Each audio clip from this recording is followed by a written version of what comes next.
आर्थिक महाशक्ति बनने की राह पर भारत अगले कुछ वर्षों में 7% की रफ्तार से बढ़ेगी अर्थव्यवस्था। भारत दुनिया की बड़ी आर्थिक महाशक्ति बनने की राह पर आगे बढ़ रहा है।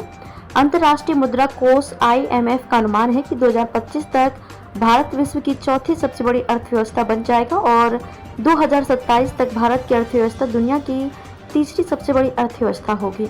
अकेला भारत 2023 में वैश्विक अर्थव्यवस्था की ग्रोथ में 15% का योगदान करेगा। भारत में निवेश की दर 33%, राजकोषीय घाटा कम होना और कुल जनसंख्या में युवाओं का बड़ा हिस्सा ऐसी चीजें हैं जो भारतीय अर्थव्यवस्था को रफ्तार देने में योगदान दे रही है। मौजूदा समय में भारत की अर्थव्यवस्था 3.8 ट्रिलियन डॉलर की है और अगले कुछ वर्षों तक ये 7% की दर की रफ्तार से बढ़ सकती है।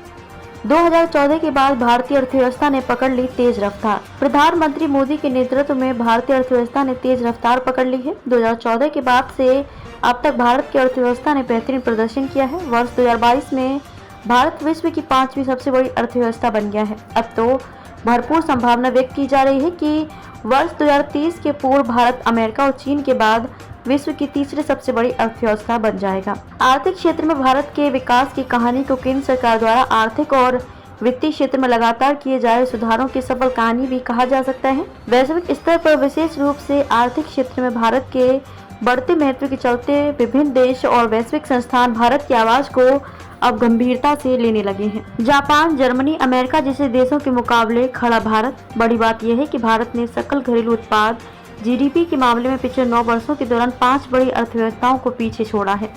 वैश्विक स्तर पर जहां सकल घरेलू उत्पाद 3 से 3.5% के बीच बढ़ रहा है, वहीं भारत में ये 7% से अधिक की गति से आगे बढ़ रहा है और यह आर्थिक विकास दर आगे आने वाले लंबे समय तक बने रहने की भरपूर संभावना। आज भारत की ही आर्थिक ताकत जो Japan, Germany, America, France, Italy, Britain आदि जैसे देशों के मुकाबले खड़ा है।